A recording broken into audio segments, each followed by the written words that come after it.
रात्रंदिवस आम्हा युद्धाचा प्रसंग, रात्रंदिवस आम्हा युद्धाचा प्रसंग, अंतरबाह्य जगांवर जीवाही अबोज पडती आघात, येऊन या नित्य नित्यवारी.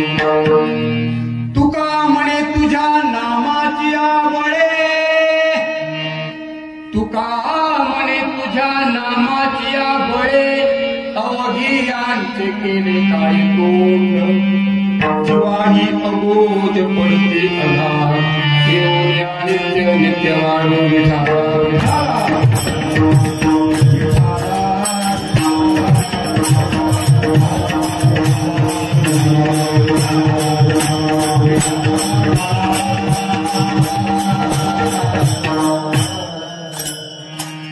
उतरणी देत जा बेटा आणि टाळकऱ्यांकडे लक्ष दे. छान वाजवतोय बापास ना, टाळकऱ्यांकडे लक्ष द्यायचं, उतरणी पूर्ण द्यायची. हा समचरण सरोजम सांगनीरावराभम जगन्निहित पाणिम मंडनम मंडनानाम तरुण तुलसी माला गंधरं कंजनेत्रम सदैवरासं विठ्ठलं चिन्तयामि.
दुसरे चरण संतांचिया यांच्या कालाने कथेचा विस्तारू. बाबाजी सद्गुरु दास तुका अवधो राम तपोवनादिगमनम हत्वा अमृतम कांचनम वेदेहि हरणम जटायुमरणम सुग्रीव संभाषणम वाणी निग्रहणम समुद्र तरणम लंकापुरी दहनम पश्चातु रावण कुंभकर्ण हननम एतद्विरामायणं सुंदरानना पिंगलोचना दुष्टभंजना विश्वरंजना भूमि आत्मजा शोकनाशना हे दयानिधी वायुलंघना हे दयानिधी वायुलंघना. ओम नमोजे आद्या वेद प्रतिपाद्या जय जय सुसंवेद्या आत्मरूपा देवा तुची गणेशू सकलात्मती प्रकाशू मने निवृत्तीदासो अवधारे जोजे आचे किलिया स्मरू होय सकळ विद्येचे अधिकरण ते जीवनगुरु श्री चरण श्री गुरूंचे ते नमस्कारुणी. आता नमो ज्ञानेश्वरा नमो ज्ञानेश्वरा. निवृत्ते उजारा सोपान देवा मुक्ताबाई नमो त्रिभुवन पावनी आदत्रय जननी देवांचे मस्तक हे पाया.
अधिरंकाचे विनंती कर जोडी तिपती काळ्या असावे जवळे विठाई की ठाई माझी कृष्णाई कानाई रंगा येई बोळे रंगा येई बोळे विठाला विठाला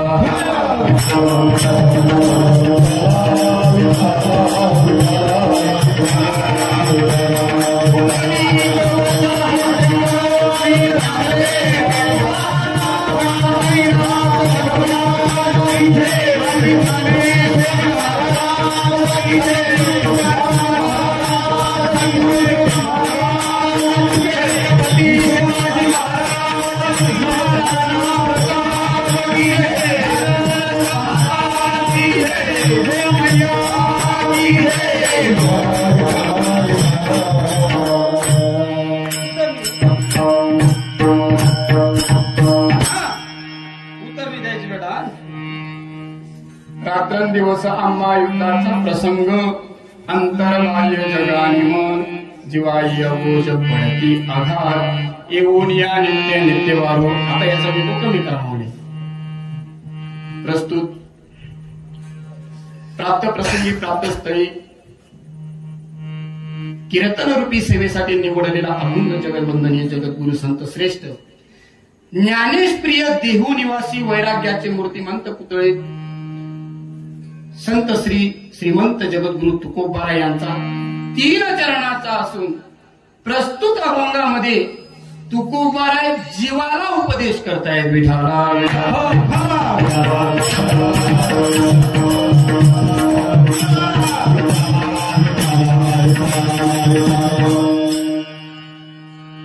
आपल्या या पवित्र पावन मळगाव नगरीमध्ये आजच्या कीर्तनाचे काय निमित्त आहे तुम्हाला सगळ्यांना ज्ञात आहे, पण वक्त्याचा आद्य कर्तव्य म्हणून सांगणं उचित असं.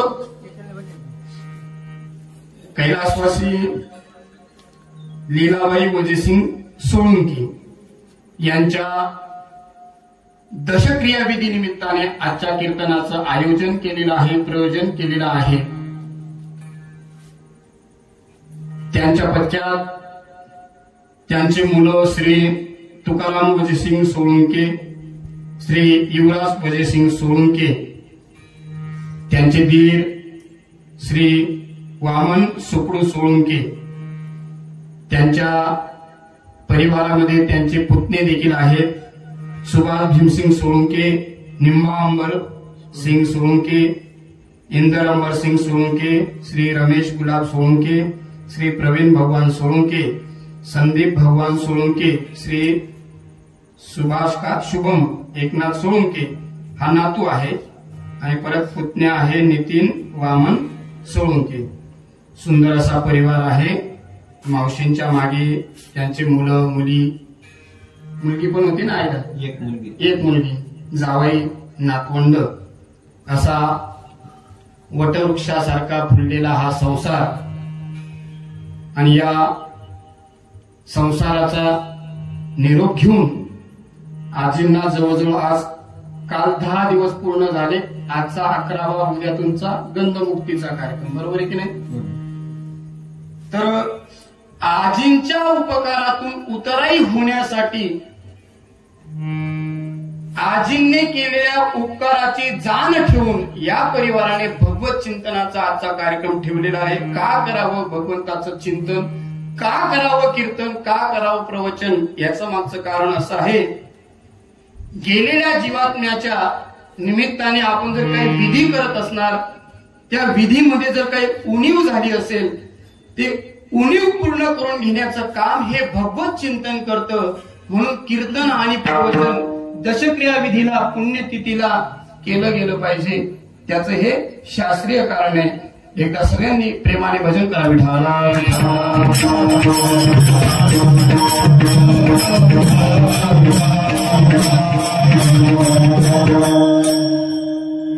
आजींच्या निमित्ताने आजचं कीर्तन आणि कीर्तनाला आल्यानंतर सगळी प्रेमाची मंडळी आहे. आपल्या कीर्तनासाठी सुंदर अशी हार्मोनियमवर साथ देणारे आदरणीय आमच्या गुरुस्थानी असणारे आपल्याच गावचे वैभव नवे नवे सगळ्या वारकरी संप्रदायाचं कौतुक वाटावं असे आदरणीय वाल्मिकजी महाराज पेटीला साथ करता आहेत, ते सुद्धा आहेत. माझ्याकडून त्यांना धन्यवाद. तसेच आपल्या गावातील वारकरी मंडळी गोड गायन करतात असे आमचे आदरणीय हरिभक्त परायण बाबाजी महाराज गोड चाल म्हटली. तसेच आमचे आदरणीय हरिभक्त परायण नितांत प्रेम करणारे आमचे बापू महाराज आहेत, ज्यांनी कीर्तनाची सुरुवात केली असे आपले गावाचे आदरणीय हरिभक्त परायण भोजराज महाराज आहेत. आपल्या गावाची परिसराची सगळी भजनी मंडळ आहेत, मला नाव नाही माहिती. ही सगळी गोड अगदी वारकरी पोशाखात कीर्तनाच्या मागे टाळ घेऊन उभी आहे. विनेकरी बाबा आहेत, बाबांना सुद्धा धन्यवाद. तसेच आपल्या कीर्तनासाठी पक्वाजालाचे साथ देत आहेत. गोड वास्तव भेटतो, एकदम छान. फक्त टाळकऱ्यांकडे पाहिजे. काय नाव आहे तुझं? दर्शन महाराज. इथलेच आहेत का महाराज? वा वा, क्या बात आहे. एकदा जोरात त्याच्यासाठी टाळ्या वाजवल्या. एकदम ताल म्हणजे ताल. अजून तर 4-5 महिन्यात तर तू चांगले चांगले कीर्तनकार वाजवशील, घाबरू नको. मी तर बारीक कीर्तनकार आहे नाही का. बारीक म्हणजे शरीराने बारीक आहे मी. तसा अनुभव येईल तुला पुढे. आता छान वाजलेला आहे. तुम्ही सगळे मंडळी आहात. तुम्ही सगळेजण 2 तास इथं कीर्तनासाठी आलात. तुम्ही आला 2 तास वेळ दिली, पण माझं सुद्धा काम आहे की टाइमपास करायचा नाही, काहीतरी तुम्हाला देऊन जावं अशी माझी अंतःकरणातून इच्छा आहे बरं का. म्हणून तुम्हा सगळ्यांचं मला दर्शन झालं, मी भाग्यवान आहे. तसेच कीर्तनासाठी माझ्यासोबत आलेले आमचे हरिभक्त परायण माझे परम मित्र, बालपणाचे मित्र, ते राजमान्याला शिक्षक आहेत असे जिभाऊ महाराज देवरे, ते सुद्धा माझ्यासोबत आले. त्यांचे सुद्धा आभार. आणि महत्वाची गोष्ट म्हणजे माझा गोड आवाज तुमच्यापर्यंत जे पोहोचवत आहेत असे वैष्णवी साऊंड सिस्टम खायदे, क्या बात आहे. सुंदर साऊंड सिस्टम आहे. आता फक्त तुम्ही मनाचे कान करून हे कीर्तन श्रवण करा गड्यांनो. नक्कीच तुमचा हा तुकोबारांनी जो केलेला उपदेश आहे, हा उपदेश जर तुम्ही अंतःकरणामध्ये रुजवला तर तुमचं कल्याण झाल्याशिवाय राहणार नाही.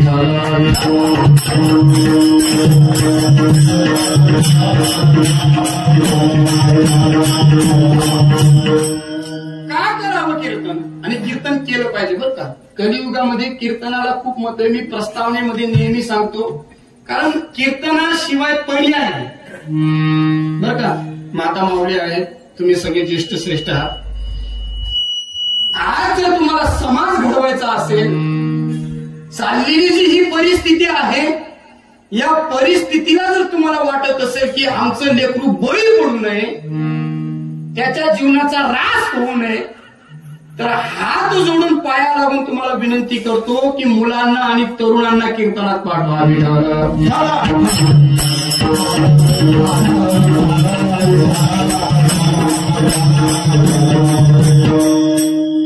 भागीनता जरी वाचा तरी काय हरकत नाही, म्हणजे ताल सांगतो. घाबरू नको, एकदम सुंदर वाचतोय, काळजी करू नको, घरचेच सगळे. माझा विषय असा आहे की तरुणांनी कीर्तनाकडे यावं. कीर्तनाशिवाय पर्याय नाही. लोकांच्या मनामध्ये आहे, मग कीर्तनात तरुणांना मिळतं तरी काय हा प्रश्न. मिळतं. तुमच्या लेकरांना कीर्तनात आणा, त्या लेकराचं जर कल्याण झालंय ना, फेटा काढून घरी बसेल नाही, कीर्तन करणं सोडून देईल. काय मिळतं कीर्तनाला येऊन? अहो, कीर्तनाला आल्यानंतर स्वतःच कल्याण होतं. तुम्ही म्हणणार कसं? तर ऐका, कीर्तनाला येणारा तरुण कधीच गरीब होत नाही. लक्ष द्या बरं का, माझा आवाज कळतोय ना. कीर्तनाला येणारा तरुण कधीच गरीब होत नाही, तो उद्योगशील बनतो. कीर्तनाला येणारा तरुण याच्याकडून पापाचरण घडत नाही. आता सध्या तेच घडते. का? तर त्याच्या मुखातून देवाचं चिंतन होतं, आणि ज्याच्या मुखातून देवाचं चिंतन होतं त्याच्याकडून पापाचरण घडत नाही. दुसरी गोष्ट. तिसरी गोष्ट, कीर्तनात आल्यानंतर त्या मुलाला, त्या तरुणाला, त्या ग्रहस्थाला, त्या माणसाला, त्या जीवाला कळतं की कुठे बोलावं आणि कुठे शांत बसावं. म्हणजे त्याला कसं बोलावं, कुठे कुठे बोलावं आणि किती बोलावं हे कीर्तनात शिकायला मिळतं. आणि चौथी गोष्ट, जो कीर्तनाला येतो त्याला जीवनामध्ये कशाचीच भीती राहत नाही. म्हणजे त्याला व्यावहारिक दृष्ट्या तो सतत जागा राहतो, त्याला चोरांची भीती राहत नाही. ही व्यावहारिक दृष्ट्या. आणि पारमार्थिक दृष्ट्या कधीही कोणताही प्रसंग येऊ द्या, तो कुणाला घाबरत नाही. तर जीवाही अगोज पडती अगाध. जो कीर्तनाला येतो त्याच्या जीवावर कशी अचानक संकट येऊ द्या, तो सतत जागा असतो. त्याला तो सामोरे जाण्याची त्याच्यामध्ये काय ताकद तयार होती हे मी नाही बोलत, हे आपल्याला साधू संत सुभाषितकार सांगतात. ऐका, कीर्तनाला आल्यानंतर काय फळ मिळतं. उद्योग नास्ती दारिद्र्यम जपतो नासती पातकम मौन च कलहो नासती नासते जागरतो भय. कीर्तनाला आल्यानंतर उद्योगशील मनुष्य बनतो, त्याला कधीच गरिबी येत नाही. म्हणजे सतत तो उद्योग करत राहतो, म्हणजे काम धंदा करतो की नाही, शिकायला मिळतं कीर्तनात. जपती नासत पातकम, सतत देवाचं चिंतन करतो तो, त्याच्याकडून पापाचरण घडत नाही. या श्लोकाचं वर्णन तुम्हाला केलं. आणि हाच कीर्तन आल्याचा फायदा आहे. हा झाला व्यावहारिक दृष्टी फायदा. मग पारमार्थिक दृष्ट्या असा फायदा आहे, असा फायदा आहे काय सांगू तुम्हाला. या कलियुगामध्ये असंख्य संप्रदाय, असंख्य लोक भेटतात आणि म्हणतात आमच्याकडे या, तुम्हाला आम्ही देवाची प्राप्ती करून देऊ. माय बापू, ते तुम्हाला देवाची प्राप्ती करून देतील हे मात्र खरं आहे. ते तुम्हाला देवाकडे नेतील हेही खरं असू शकतं. पण हा संप्रदाय असा आहे, ही कीर्तन परंपरा अशी आहे, तुम्हाला देवाकडे जायची गरज, देवच तुमच्याकडे येतो. तो संप्रदाय म्हणजे वारकरी संप्रदाय.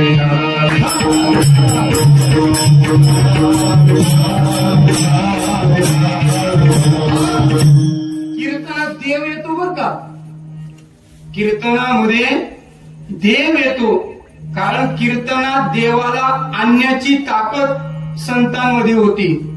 वैकुंठीचा देवानु या कीर्तन, वैकुंठीचा देव आणू या कीर्तन.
देवाला वैकुंठातून आणलेलं आहे. कुठे आणलेलं आहे? बोला बोला, झोपलेले ना. कुठे आणलेलं आहे? कीर्तनात. म्हणजे कीर्तनात वैकुंठीतला देव येतो, हे सत्य आहे. हे तुम्हाला बॉन्डवर लिहून देतो मी, फक्त तुम्हाला ओळखण्याची ताकद पाहिजे. म्हणून वैकुंठीतला देव कीर्तनात असतो. म्हणून शहाण्या माणसाने, लक्ष द्यावं का, शहाण्या माणसाने कीर्तनाला यावं. कोणी यावं? शहाण्या. उग घरी वरती पाय करून पडण्यापेक्षा या कीर्तनाला. ऐका, कीर्तनाचा मंडप हा पवित्र झालेला असतो, नाही का. त्या पवित्र जागेवर जर देवाचं चिंतन कानावर पडलं तर कुठे जायची गरज नाही, आपला उद्धार होतो. म्हणून शहाण्या माणसाने कीर्तनाला यावं. मोरारजी बापू सुंदर वर्णन करतात. मार्वांगण कीर्तन चारुसे, रोज उठे कीर्तन मागणे बसे. पण आपलं उलट आहे सगळं. मारवांगण मग कीर्तनाले चारुसे रोज उठी गोधड्या रोज फक्त आपण रात्र झाली का खायचं आणि उगं ज्ञान मेंदू सारखं लोळायचं आणि नुसतं झोपायचं. मोराजी बाबू अजून एक पुढचं सांगतात आपल्या विषयी पण मारवांगण मग तुलसी ना झाडसे काय मारवांगण मग तुलसी ना झाडसे रोज उठी पाणी घालान मारून म्हणजे कीर्तनात या तुमच्या अन्नामध्ये जर तुळशीचं वृंदावन असेल तर माता भगिनींनो तुम्ही पाणी घालता की नाही? तुळशीला घालता ना? तुळशीला पाणी घालता का? हो बापरे, ऊन इंचू नाही बोला ना मोठ्याने, घालता ना? तर नमस्कार करायला पाहिजे, पाणी द्यायला पाहिजे. धन्य तुळशीचा महिमा नाही आणि कोपमा प्राप्त काळी घडता कोटी पुण्ययज्ञ कोटी पुण्ययज्ञ पदरामध्ये जर पाडून घ्यायचे असेल तर तुळशीला पाणी घाला. तुम्ही पण घाला बरं का, माणसं घालत नाही तुळशीला पाणी. माणूस तो घाल, मला काय करायची अरे बाबा तू पण घाल, नमस्कार तर घाल. लोक एवढे दलिंदर आहेत ना, तुळशीला पाणी घालत नाही, गांजाच्या झाडाला पाणी घालते पण तुळशीला घालणार नाही का? पण असं माझा विषय असा आहे, कीर्तनात आलं पाहिजे. कीर्तनात देव राहतो, स्वतः देवच म्हणतात ना, माझे भक्त गाती जेठे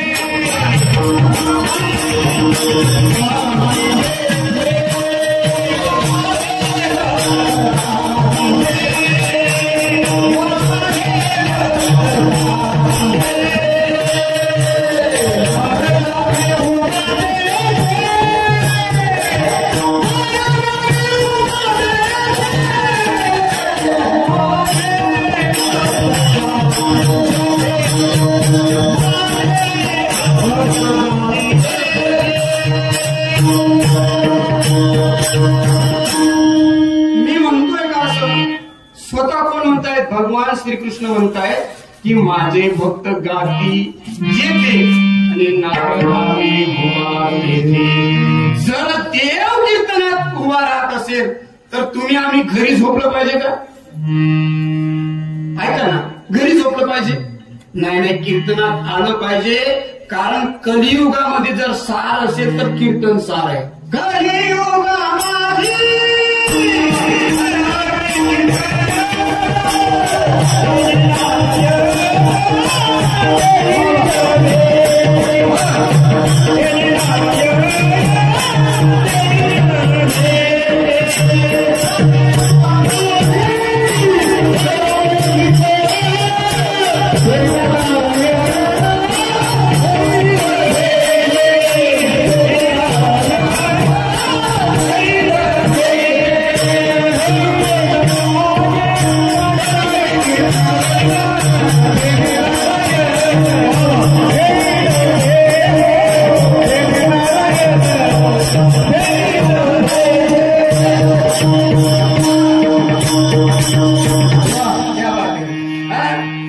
कलियुगामाची करावे कीर्तन तिने नारायण देण भेटी.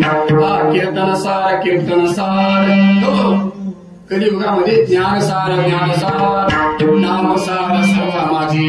जे सगळ्यात सार आहे ते नाम, आणि ते नाम आपण कीर्तनामध्येच घेऊ शकतो. म्हणून कीर्तनाचं प्रयोजन केलेलं असतं, कीर्तनाचं नियोजन केलेलं असतं. आणि कीर्तनामध्ये जर भगवंताचं चिंतन केलं, ज्याचं चिंतन केलं त्या जीवाची चिंता त्या देवाला राहते.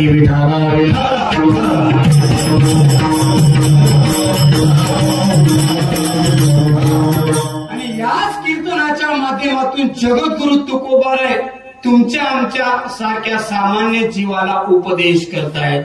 रात्रं दिवसाचा प्रसंग. अरे ऐका बाबा हो, तुम्ही जन्माला आले पण तुम्हाला रात्र आणि दिवस युद्ध करावं लागतंय. तू म्हणणार कस काय महाराज? त्या युद्धामध्ये तुम्हाला किंचितही वेळ नाही. रात्र आणि दिवस तुम्हाला युद्ध करायचं आहे. मग कुणाशी युद्ध करायचं आहे? अंतर्बाह्य जग आणि जगाशी आणि मनाशी तुम्हाला युद्ध करायचे. ऐका, आता तुम्ही मनुष्याचा देह धारण केलेला आहे. त्या देहामध्ये असणाऱ्या जीवाला, प्रत्येकाचा जीव नुसता माझा नाही का, पीटी मास्तरचा नाही, टाळकऱ्याचा नाही, सगळ्यांच्या जीवाला युद्ध करायचं आहे. त्याला युद्ध केल्याशिवाय चालत नाही. प्रत्येकामागे युद्ध आहे, प्रत्येकामागे. असा कुणीही चुकलेला नाही. रात्रंदिवस युद्ध करायचं आहे. मग प्रमाण आलेला आहे जग आणि मन. मग तुकोबारांना लोक म्हटले, का हो तुकोबारा, प्रत्येकाला युद्ध करायचं आहे, पण तुम्ही दोन गोष्टी सांगितल्या, जग आणि मन. मग आधी आम्ही जगाशी युद्ध करावं की मनाशी युद्ध करावं, हा पहिला प्रश्न. मग तुकोबारा म्हटले, बाबांनो, तुम्ही युद्ध करतायत, रात्र आणि दिवस करायचं आहे, त्याला कुठल्याही प्रकारचा खंड नाही. तर तुम्हाला आधी युद्ध जर करायचं असेल तर ते मनाशी करायचं आहे. कुणाशी करायचं आहे? मनाशी. मग तुकोबारांना पुन्हा ती साधक मंडळी विचारते, मनाशी काय युद्ध करायचं आहे? तर तुकोबारा म्हटले, बाबा, त्या सगळ्यात बलवान आणि तुझा जर विनाश करणारे शत्रू जर असतील तर ते जगामध्ये नाही, ते तुझ्या आधी मनामध्ये आहेत. आधी तुझ्या त्या मनातल्या शत्रूंशी युद्ध कर, आधी त्यांना मार. मग आमच्या मनामध्ये आहेत तरी कोणते शत्रू? तुकोबारा म्हटले, बाबा, हे जे मनातले शत्रू आहेत ना, हे लय बलवान आहेत. या शत्रूंनी भल्या भल्यांना पराजित केलेला आहे. या शत्रूंनी भल्या भल्यांना नाळलेलं आहे. यांच्यापासून कोणीही सुटलेलं नाही. मग ते शत्रू आहेत तरी कोणते? भगवान श्रीकृष्ण गीतेमध्ये यांना आसुरी संपत्ती म्हणतात. लक्ष द्या बरं का, सुंदर चिंतन आहे या मनातल्या शत्रूंना. माऊली ज्ञानोबा यांना राक्षसाची उपमा देतात ज्ञानेश्वरीमध्ये. संत नाथबाबा यांना सर्पाची उपमा देतात. आणि जगद्गुरु तुकोबारा या मनातल्या शत्रूंना उंदराची उपमा देतात. कुणाची? उंदराची. ओले मृत्युकेचे मंदिर आत 6 जण गुंफा करतात पोखऱ्याचा, नका करू अंगीकार गाहो.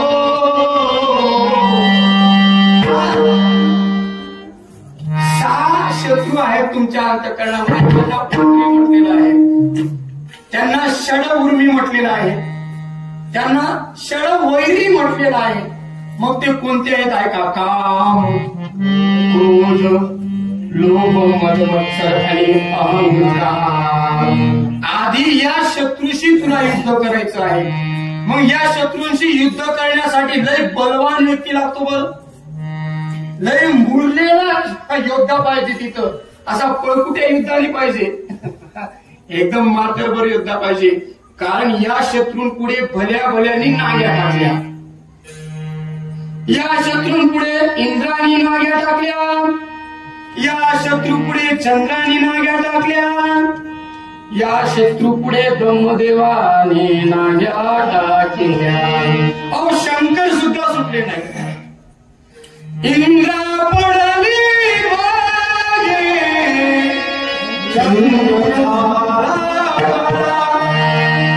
इंद्रा पडली मागे, चंद्र झाला नारद चुकला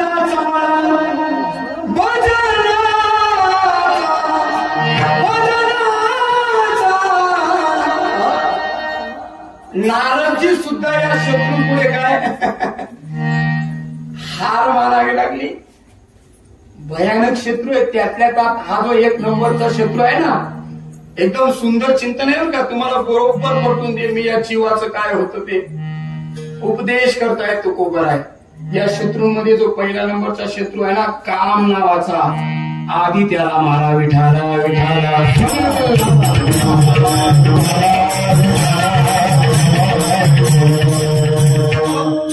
पण या शत्रूला मारणं म्हणजे सोपी गोष्ट नाही.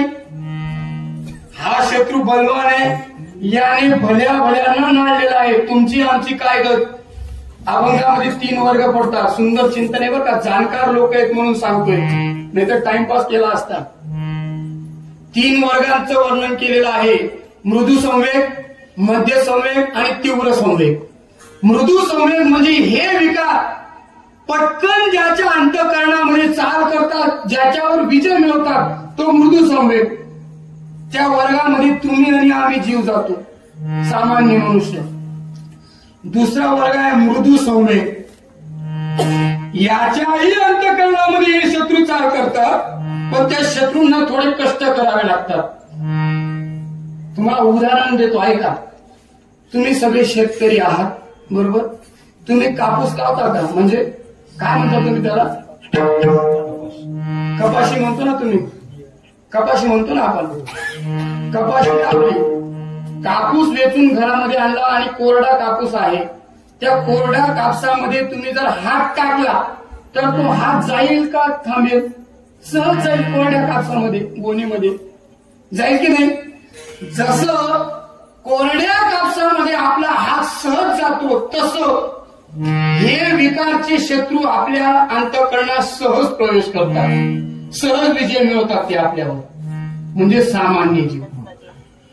बरं, त्या कापसाला थोडस पाणी मारा, थोडस पाणी मारून त्याला दाबा, आता हात घाला, जाईल. पण थोडस त्याला बळ करावं लागेल आपल्याला. काय करावं लागेल? थोडी ताकद लावावं लागेल, पण जाईल. तसा दुसरा वर्ग असा आहे, यांच्याही अंतःकरणात हे विकार चाल करतात, हे विकार विजय मिळवतात, पण त्या विकारांना थोडासा त्रास होतो. लक्ष देत आहे का? थोडासा त्रास होतो, म्हणजे जसं नारदजीच्या अंतःकरणामध्ये गेले त्या पद्धतीने. आणि तिसरा वर्ग आहे तीव्र संवेग. आता त्या कापसाला पाणी मारून मारून असा एक ओंडका तयार करा, चेंडू सारखा. पाणी मारून चेंडू केला आणि आता त्याच्यात हात टाका, बरं जाईल का? जाईल का विकार? जातील शत्रू अंतःकरणामध्ये? नाही. तिसरा वर्ग म्हणजे साधू संत, तुकोबाराय, मारुतीराय, यांच्या अंतःकरणात त्यांची ताकद नाही, जातील ते. म्हणून हे तिसरा वर्ग आहे तीव्र संवेग. पण या अभंगामध्ये आपल्याला विचार करायचा आहे मृदू संवेगाचा, आणि तुकोबाराय स्वतः त्या मृदू संवेग वर्गामध्ये आपल्याला ढकलून देत आहेत. विठाला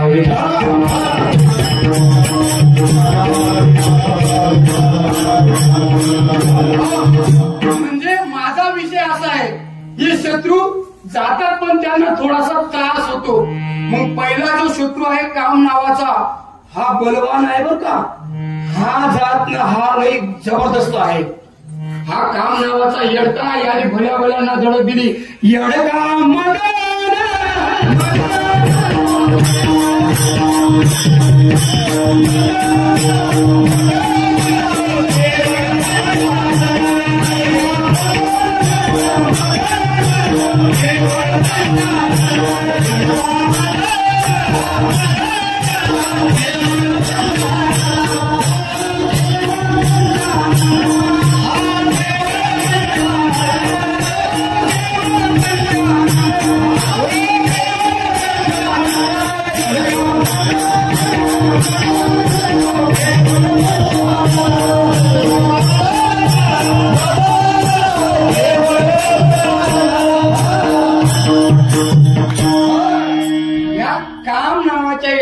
भल्या भल्यांना तडक दिलेली आहे.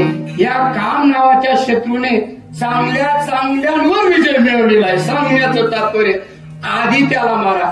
आता याच्याविषयी जास्त बोलणं म्हणजे माझीही पात्रता नाही आणि तुमची ऐकण्याची पात्रता नाही. हा बलवान आहे, याने भल्या भल्यांना नाडलं. तुमची नामची काय गत. आपण मेलो तरी तो सुटत नाही. आठवलं म्हणून एक उदाहरण सांगतो बरं का सर, ऐका. सुंदर चिंतन आहे. एक सुंदर नगरी होती. त्या नगरीचा राजा विद्वान आणि सुसंस्कृत होता. त्या राजाचा नित्यनेम होता बर का, विनेकरी बाबा.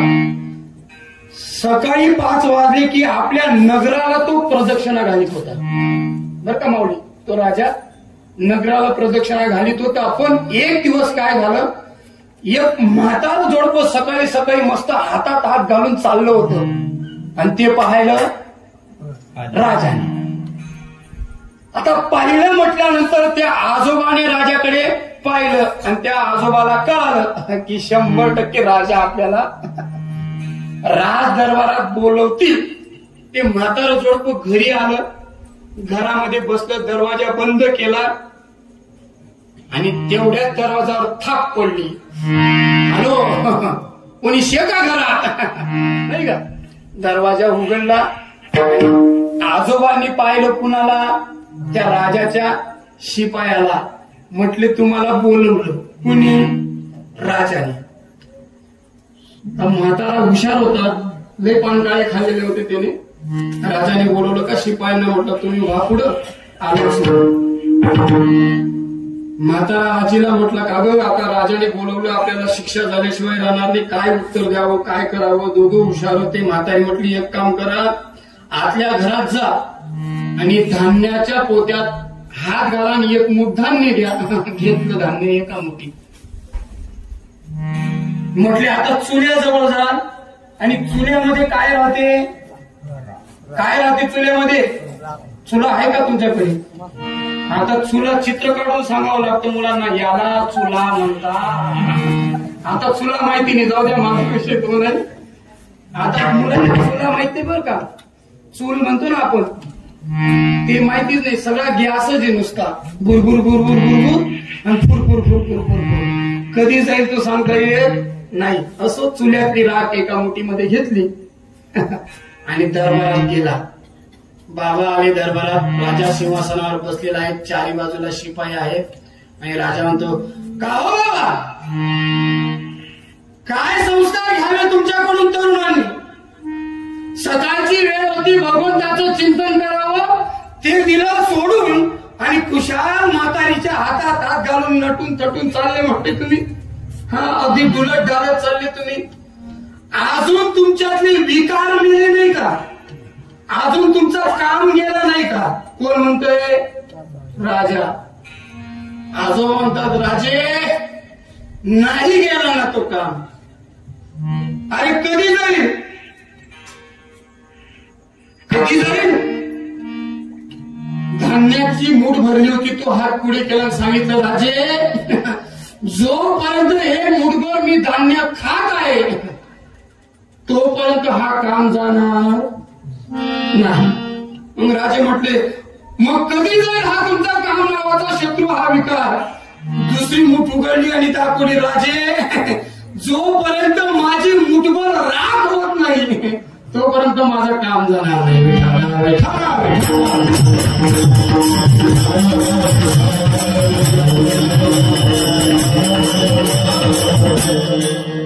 म्हणजे बलवान आहेत हे मेल्याशिवाय आपला पिछा सोडत नाही. आधी त्या कामाला मारा. काम गेला की लोभ जातो, लोभ गेला की द्वेष जातो, द्वेष गेला की मत्सर जातो आणि एकदा का द्वेष मत्सर गेला तर माणसांचा अहंकार गळून पडतो, नाही का? माणसाचा अहंकार गळून पडतो आणि एकदा का अहंकार गेला तर ज्याच्या अंतःकरणामध्ये अहंकार राहत नाही तो साधू संतांचं सांगितलेलं ऐकतो आणि त्या देवाला शरण जातो. म्हणून तुकोबाराय म्हणतात तुम्ही रात्र आणि दिवस युद्ध करा, आधी मनाशी करा, अभंगाच्या प्रथम चरणात. रात्र दिवस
यांच्याशी युद्ध करायचंय. मग तुकोबारायांना पुन्हा साधक मंडळी विचारू लागली, तुकोबाराय या शत्रूंशी युद्ध रात्रंदिवस करायचंय, पण यांच्याशी युद्ध करताना आमच्याजवळ काहीतरी शस्त्र पाहिजे की नाही. विना शस्त्राचं आपण यांच्याशी युद्ध करू शकत नाही. तर यांच्याशी जर तुम्हाला युद्ध करायचं असेल तर तुम्हाला सतत देव नावाचं चिंतन करावं लागेल, भगवत नामाचं शस्त्र हातामध्ये घ्यावं लागेल. जोपर्यंत तुम्ही देवाचं चिंतनाचं शस्त्र हातामध्ये घेत नाही तोपर्यंत हे शत्रू जाणार नाही. म्हणून हे मनातले शत्रू मारण्यासाठी देवाचं चिंतन मुखामध्ये असलं पाहिजे. विठाला विठाला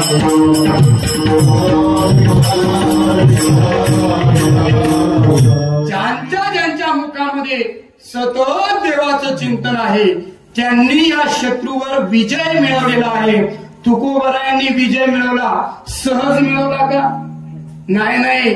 तर तुकोबाराय काय करत होते? रात्र आणि दिवस फक्त देवाविषयीच बोलायचे. देवाच्या व्यतिरिक्त तुकोबाराय बोललेच नाही, म्हणून ते शत्रू मेले. सतत देवाचं चिंतन, देवाच्या चिंतनामध्ये कुठल्याही प्रकारचा खंड पडू देत नव्हते. अखंड चिंतन करायचे. नाहीतर तुम्ही आम्ही सुद्धा देवाचं चिंतन करतो, आपल्या चिंतनात कधी खंड पडेल सांगता येत नाही.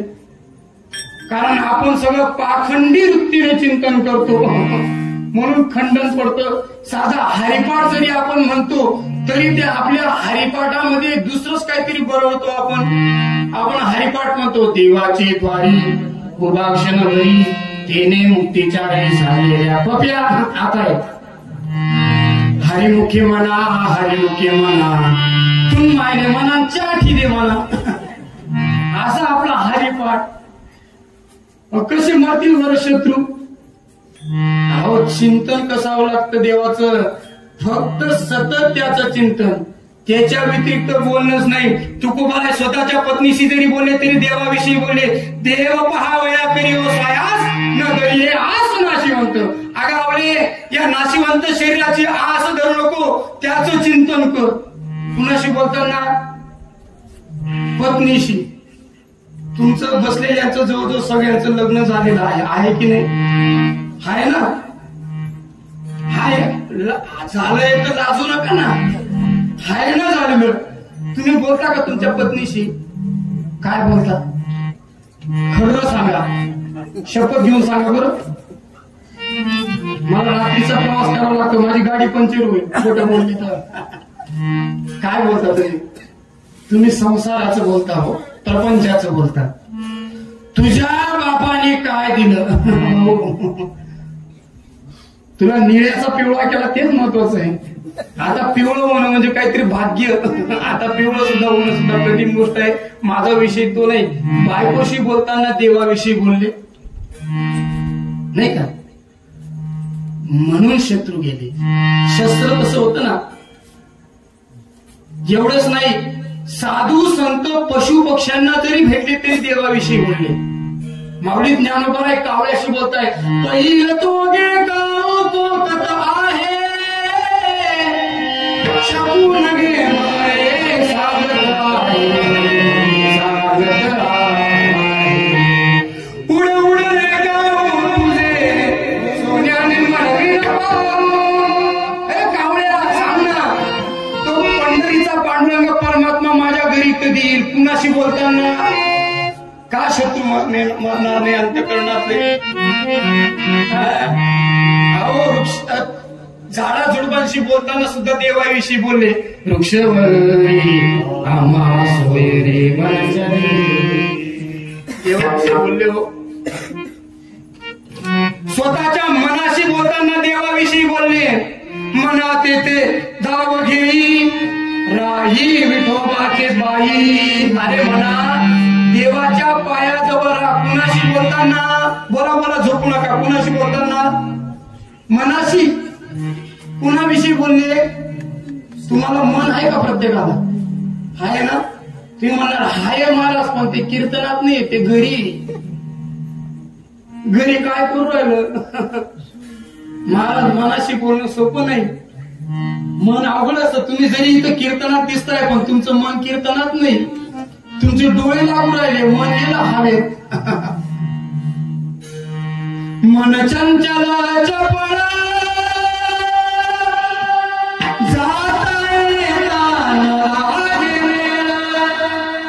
चंचल चपळ मनाशी बोलताना देवाविषयी बोलले. त्याला जायला वेळ लागत नाही, यायला लागत नाही. चंचल ही मन कृष्ण गीतेमध्ये सांगितलेलं आहे. नाही बाबू, मनाशी बोलणं सोपं आहे का? मनाची एक कविता होती बघा, तुम्हाला होती का? आपल्या बहिणाबाईंची होती खानदेशी कवित्री. मन वढाय उभ्या किती हाकाय हाकाय फिरेल पिकावाला होती का कविता? पहिल्याच्या कविता होत्या ना, त्या काहीतरी बोध देणाऱ्या होत्या. कीर्तनात ते सांगणं खूप गरजेचं आहे. आताच्या कविता तशा राहिल्याच नाही. काय त्या कविता, काय ते पोर, आणि काय ती म्हणण्याची पद्धत, लई लई लई लई संस्कृतीचं वाटोळ झालं बाबा. हे तुम्हाला शिकवलं जात होतं, गुरुविषयी निष्ठा, स्वामीविषयी निष्ठा, राजेविषयी निष्ठा. खबरदार जर टाचू मारणी जाशील पुढे, उडविल चिंधड्या राई राई एवढ्या राजाविषयी निष्ठा शिकवली जात होती. शिकवली जात होती की नाही बाबा? आता कुठली निष्ठा राहिली नाही. सालगाराची मालकावर राहिली नाही. मालकाचं कधी पुसून खाऊन जाईल सांगता येत नाही. काय पूर्वीचे शिक्षण असायचे. माझा विषय थोडासा हार्ड आहे पण सांगणं खूप गरजेचं आहे. शिकवलं जायचंय. तुम्ही लहान लहान असताना बाबा, काळ्या मातीत मातीत विफन चालते, विफन चालते, विफन चालते. या मुलांवर संस्कार केले जायचे की बाबा या काळ्या आईमध्ये जोपर्यंत तिफन चालत नाही तोपर्यंत आपल्या पोटाला अन्न भेटणार नाही. या काळ्या आईचे उपकार शिकवले जायचे. आता ती काळी आई पण गेली, ते उपकार पण गेले. दलिंदर पोरं जन्माला आणले. महाराज होते ना लग्नाला, लय हाणले ते दलिंदर, पिऊन नाचत होते. मुलगी दुसऱ्याची, मुलगा दुसऱ्याचा. आलेले तिसरेच होते ते, पिऊन आलेले. अशी दुसरे तुम्ही होते बाबा लग्नाला. काय करायची अशी आवल्या? संस्कारच नाही राहिले ना. अशी कविता सुंदर असायच्या. आता कविता नाही, काही नाही. एक माझ्या वर्गातली मुलगी उठली चौथीला शिकवतो मी. ती म्हटली, गुरुजी सर मी एक कविता म्हणू का? म्हण बेटा म्हटलं.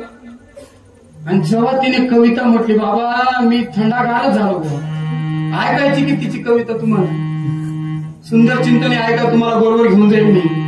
आला एवढा लांब तर सांगून देतो. ती कविता सांगितली असेल पण परत सांगतो. तिने कविता म्हटली बरं का बाबा, ऐका तिची कविता. गेली बाई उसाच्या शेतात, कितीची मुलगी आहे? चौथीची. गेली बाई उसाच्या शेतात, आणि बाईची मनी धरून देते बाई नवऱ्याला तोडून. नवरा गेला मरून, आता काय करते रडून, आणि घेते बाई दुसरा. शाबास. चौथीला तिला माहितीये दुसरा करून घेण्याचा पर्याय काय. सांगण्याचं तात्पर्य एकच, संस्कार राहिले नाही हो. आताच्या मुलांना जर विचारलं सांग टिफन म्हणजे काय, तो म्हणतो सर टिफन म्हणजे खाण्याचा डबा. हो बापरे. अरे तो टिफिन वेगळा, हे टिफिन वेगळं. ज्या साधनामध्ये शेतामध्ये बी पेरलं जातं त्याला 3 फण्या असतात, त्याला टिफन म्हणतात. काहीतरी 4 फण्या असतात, त्याला आपण पांबर म्हणतो. असं माझा विषय एक आहे. मनाची कविता चालू होती. मन वडाय वडाय आईराणी कविती. काय बोलत होता त्या कवितेत नाही का? म्हणून मनाशी बोलताना सुद्धा देवाविषयी बोलले. का बरं शत्रू मरणार नाही मनातले? एवढंच नाही, साधू संतांना भूत जरी भेटले तरी देवाविषयी बोलावं. तुलसीदासांना भूत प्रसन्न झालं बाबा, आणि भूताला विचारावं प्रभू रामचंद्र कसे भेटतील, आणि त्या भूताने देव कसे भेटतील याचा मार्ग सांगावा. कुणी? भूताने. कुणाचा मार्ग सांगावा? देव कसे भेटतील त्याचा. आम्ही गावोगावी कीर्तनाला जातो बरं का साऊंडवाले. जर एखाद्या दलिंदरला विचारलं का रे बाबा कीर्तनाचा मंडप कुठे आहे, तो एवढा जातीवंत दलिंदर राहतो ना, हातपट्टीचा रस्ता दाखवतो पण कीर्तनाचा रस्ता दाखवत नाही. मग मला सांगा भूत चांगली की माणसं चांगली? भूत चांगली नाही. हा भयानक परिस्थिती आहे. म्हणजे सतत देवाविषयी चिंतन करावं लागतं. जो सतत देवाविषयी चिंतन करतो त्याच्या अंतःकरणातले शत्रू आपोआप जातात. आणि असं चिंतन करणाऱ्याला जर अचानक जर एखादं संकट त्याच्यावर आलं तर त्या भक्ताने, त्या संताने, त्या सदग्रस्ताने घाबरून जायला कुठलंही कारण नाही. कारण तो ज्याचं चिंतन करतो त्याची चिंता त्याला असते, आणि तो मागे पुढे उभा राहे सांभाळी आलिया अगाधनिवाया तुकोबाराय म्हणतात. अशा भक्ताला जर संकट वाट्याला अचानक आली तर तो सांभाळून घेतो. नवे ते संकट स्वतः ओढून घेतो. अभंगाच्या दुसऱ्या चरणात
त्याच्या जीवावर कितीही आघात येऊ द्या.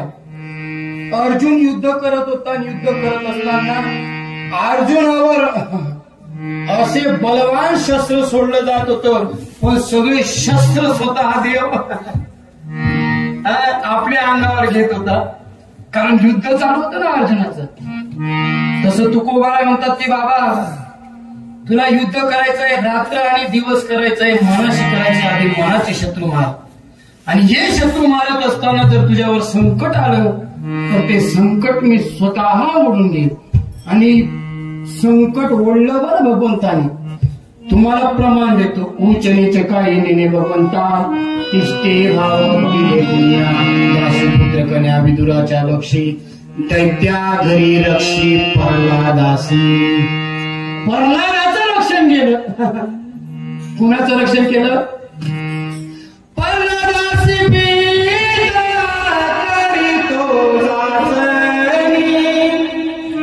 जाचणी म्हणजे स्वतः बाप मुलावर काय करत होता? संकट आणत होता. कारण मुलगा देवाचं चिंतन करायचा. म्हणजे देव म्हणजे त्या भक्त प्रल्हादाच्या बापाचा शत्रू. कुणाला देवाचं नाम चिंतन करू देत नव्हता तो हिरण्यकश्यप.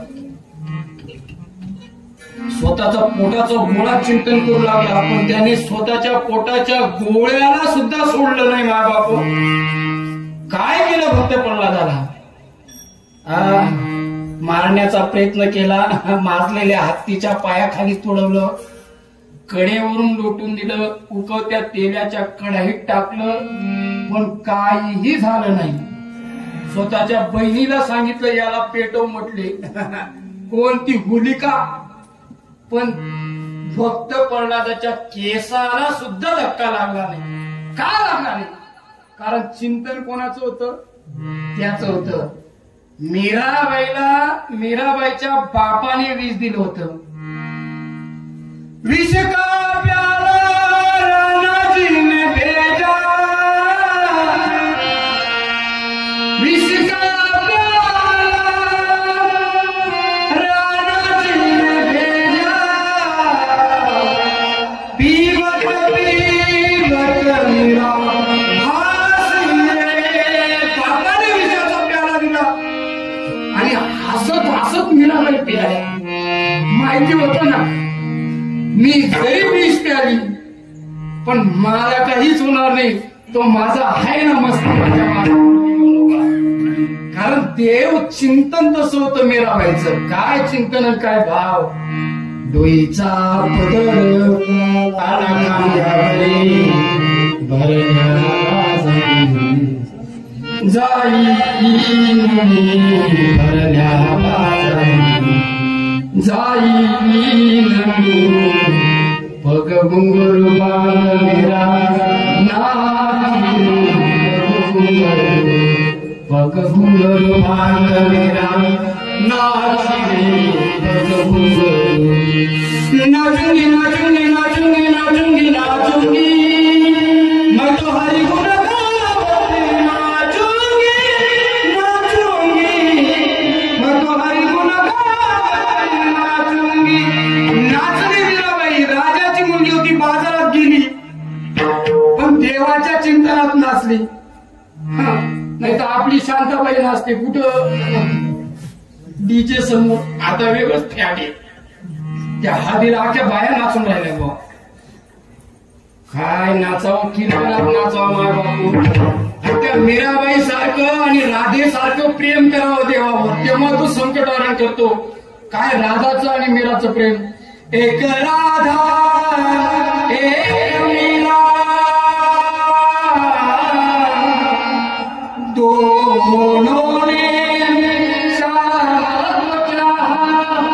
अंतर क्या दोनों की चाह, एक प्रेम एक तरस, एक प्रेम एक तरस. काय प्रेम, काय भाव, काय चिंतन होतं त्या मीराचं राधेचं. राधेचं केवढं चिंतन. अहो तो देव चांगल्या चांगल्याला सापडला नाही, त्या देवाला पाण्यात झोपव कोणी? राधाने. एक शपथ गवणे पण किती सुंदर भावे. आली गवळ मेळी राधा, तिच्या नादा तुला रे, पाळण्यात घालून झोके देती.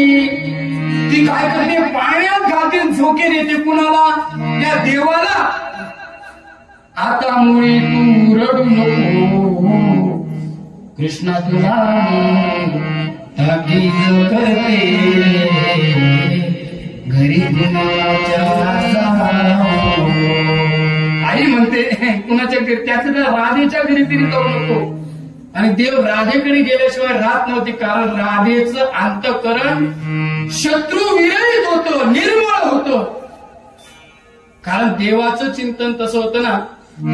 तुम्हाला नाही देवाचं चिंतन करता येत ना, ज्यांनी देवाचं चिंतन केलं त्यांचं करा. नुसतं राधा राधा जरी म्हटलं ना तरी तुमचं पास जाईल बर का. अहो काय त्या राधेचा स्वर्गाधिकाचे देवस ऋषी मुनी त्या राधेच्या चरणाची धूळ आपल्या कपाळाला लागावी म्हणून त्या वृंदावनामध्ये येत होते. राधे तेरे चरणों की अगर धुल जो मिल जाए, सच कहता हूँ मेरी तकदीर बदल जाए. आपला भाग्य आणि तकदीर बदलून जाते. त्या राधाचं नुसतं चरणाची रज लागली तरी आपलं नाही, देवांचं ऋषी मुनींचं. आज बी वृंदावनाला जा, त्या नुसतं राधे राधेचा जय जयकार. आपण महाराष्ट्रामध्ये म्हणतो जय हरी रामकृष्ण हरी राम राम, पण तिकडं कुणीही जातीचा कुणीही धर्माचा असू द्या, एकच म्हणतो काय, राधे राधे. म्हणा मग सगळ्यांनी माझ्या बरोबर, सगळं पाप तुमचं नाही सोय. हम भी बोल राधे राधे, तुम भी बोल राधे राधे,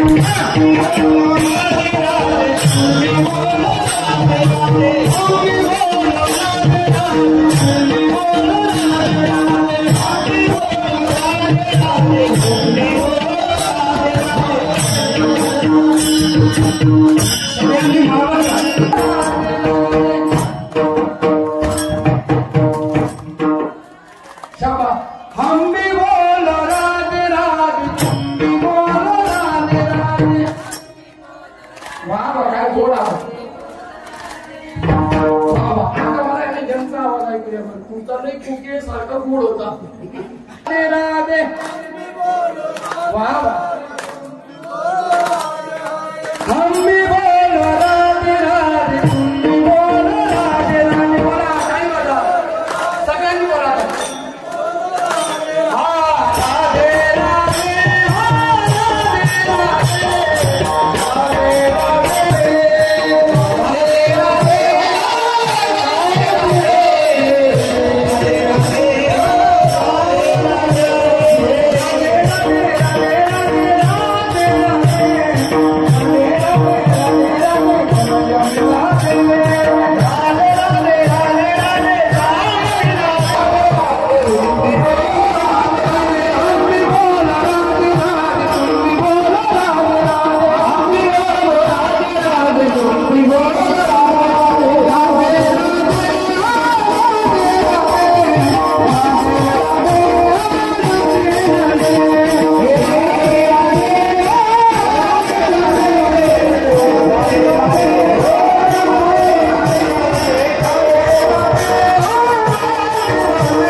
तर तो देव आपल्या मागे पुढे उभा राहतो आणि आलेलं संकट निवारण करतो.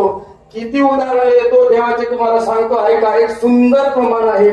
चोकोबाची बहीण झाला रंधर, चोकोबाची बहीण झाला रंधर, वयनी उघडा दार हाता मारी, झाला रंधर,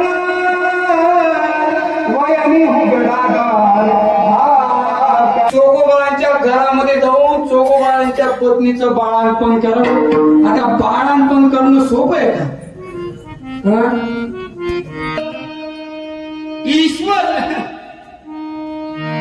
ईश्वराचा आत्मा म्हणजेच आई आहे बरं का, लक्षात घ्या.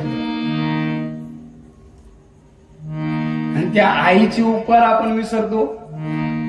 नाही तुमच्या जन्माची आठवण येत असेल, पण आई जर एखाद्या लेकीचं बाळपण करत असेल, त्या लेकीला तर डोळे असतात की नाही?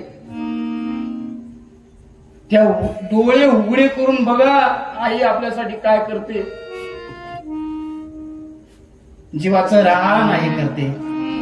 आपल्या पोट्याच्या गोळासाठी ती आई रात्र आणि दिवस काबाड कष्ट करते. पण ते मुलं आणि मुली, आई रे बेमान दुनिया, आई रे, आई रे बेमान दुनिया, आई रे, माँ बाप को पूछे सब को मान, आई रे बेमान दुनिया, आई रे. आई विषयी बाबाविषयी आपल्या सगळे कीर्तनकार बोलतात, मला तिथपर्यंत जायचं नाही. पण आईचे उपकार थोर असतात. माझा विषय कोणता चालू आहे? म्हणजे बाळांपण करावं देवाने सोपं काम आहे का? अहो देव काही करू शकतो, फक्त त्याचं चिंतन करा. पण कसं चिंतन करा? प्रेमाने, आवडीने, शुद्ध अंतःकरणाने. जर प्रेम, भाव आणि शुद्ध अंतःकरण नसलं तर काही उपयोग. ते असायलाच पाहिजे. तुकडोजी महाराज म्हणतात ना, मनी नाही भाव मनी देवा मला, मनी नाही भाव मनी देवा मला, कशाने देव काय देव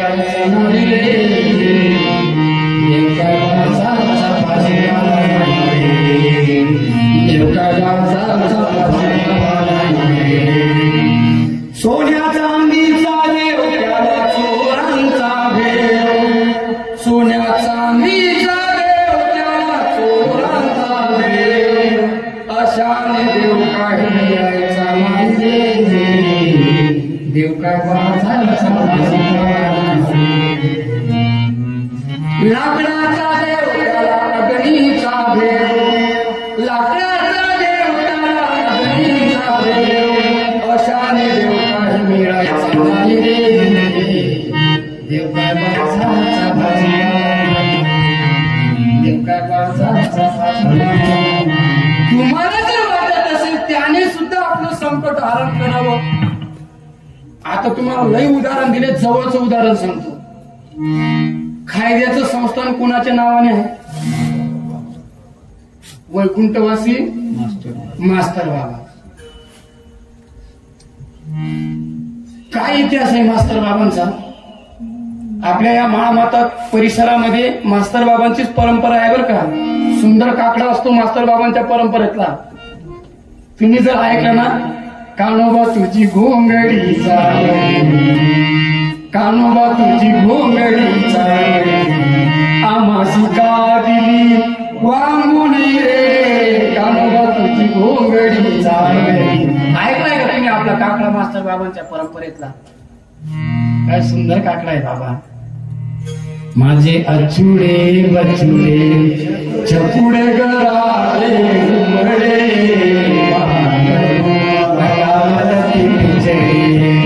हरी माझा गे सावळा, तरी त्रिभुवनाचा असं चला पायी पैंजण वाजे कुळ कुळा, याने फुलविल्या गोपी बाळा हो, माझे अचुडे बचुडे छकुडे गरारे उमरडे. मला लय आठवण येते बरं आपल्या खायदे संस्थांच्या काकड्याचे. आपला विषय वेगळा, पण काय काकडा. दूध पियो मोरे दूध पियो मोरे, सोने काकडवा दूधने भरिया, पियो नारायण दूध पियो मोरे दूध पियो मोरे.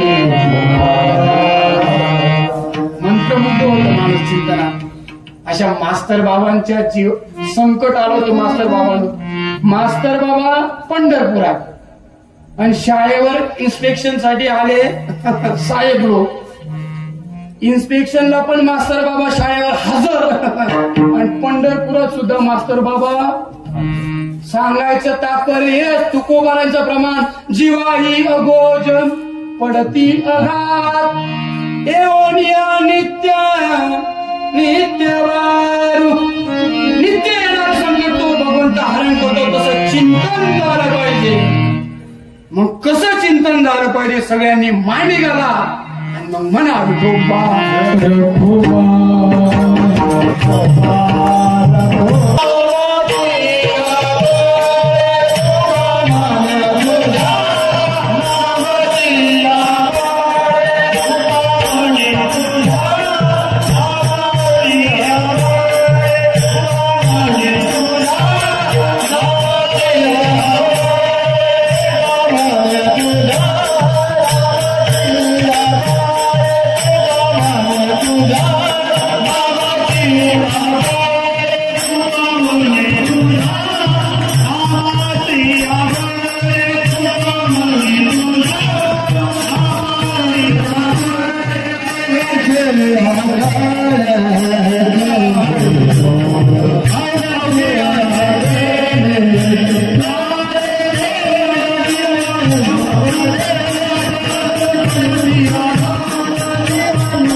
तुझ्या नामाची आबळे अवघे यांचे केले काळे तोंड. तुकोबाराय म्हणतात की बाबा, मनातल्या शत्रूंचंही काळं तोंड गेलं, बाह्य शत्रूंचं पण काळं तोंड करण्याची ताकद जर कुणामध्ये असेल तर तुका म्हणे तुझ्या नामाची आबळे आणि अवघे यांचे काळे तोंड केले. एकच दृष्टांत सांगतो, लक्षात येऊन जाईल. सीता मातेचं हरण करून नेलं कोणी? रावणाने. कळालं की सीता माता कुणाजवळ आहे? रावणाजवळ आहे. शिष्टाईसाठी अंगदाला पाठवलं. अंगद रावणाच्या दरबारात उभा आहे आणि अंगद रावणाला म्हणतो, हे रावणा, सीता माता सुखरूप प्रभू रामचंद्रांजवळ नेऊन सोड. माझे प्रभू कृपावंत आहेत, झालेल्या अपराधावर पांघरून घालतील आणि तुला अभयदान देतील, क्षमा करतील. रावण म्हटला अंगदाला, ए माकडा, अरे कुणाला सांगतोय? मला? अरे कोण आहे मी? रावण आहे, रावण. रावण म्हणजे काय? ग्रामपंचायतचा सदस्य होता. नाही नाही नाही, ज्या सिंहासनावर बसलेला आहे, सिंहासनावर बसल्यानंतर पाय त्या शनिदेवाच्या मुडक्यावर आहे, नवग्रहाच्या पायऱ्या आहेत, 33 कोटी देव बंदिस्त केलेले आहेत, हवा घालायला सटवी आहे, गणपती ढोरं चारण्याचं काम करतो आहे, लक्ष्मी झाडायचं काम करते. असा असणारा मी रावण, ज्या कैलास पर्वतावर भगवान शंकर बसलेले, तो कैलास पर्वत मी 3दा उचलला म्हटले आणि मला सांगतोय प्रभू रामचंद्राला शरण जा. अंगद म्हटला, भाऊ तुझ्या शूरवीराच्या गोष्टी माझ्याजवळ करू नको. मला माहितीये तू किती शूर आहे. तू विसरला असशील पण मला आठवतंय, मी लहान होतो ना पाळण्यात, तर माझ्या बापाने मला खेळणं म्हणून माझ्या पाळण्याला तुला उलट टांगलेलं होतं, विसरला का तू? कोण म्हणतंय? अंगद. अंगद कोण होता? वालीचा मुलगा. आता वाली म्हटल्यानंतर बगलेत घालून फिरवला रावण आणि पोराला खेळणं म्हणून पाळण्याला उलट टांगलं.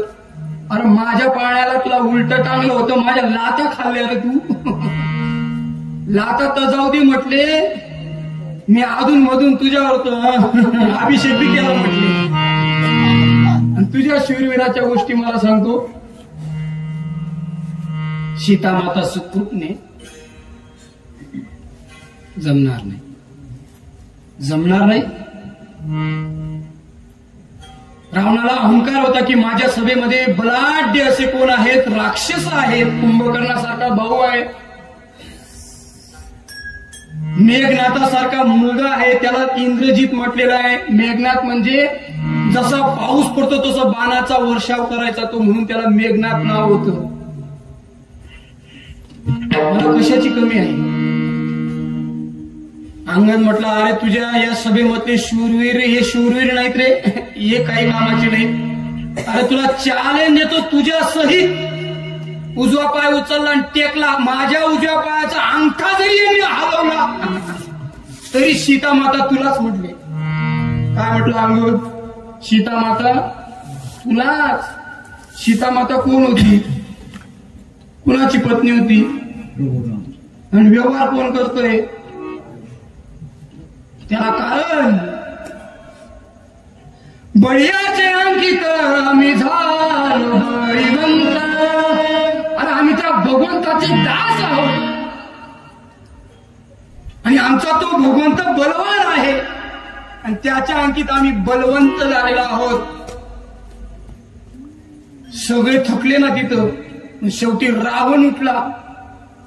माहिती होतं अंगदाला हा उचलत, म्हणून आधीच अंगदाने पाय उचलला आणि रावणाला उपदेशून म्हणतोय, रावणा अरे माझे काय पाय धरतो? ज्याच्या बळावर आम्ही बलवान झालेलो आहोत त्याचे पाय धर. रावणाचं तोंड काळं झालं तिथं. म्हणून तुका म्हणे तुझ्या नामाची बळे अवघियांचे केले काळे तोंड. ज्ञानेश्वर माऊली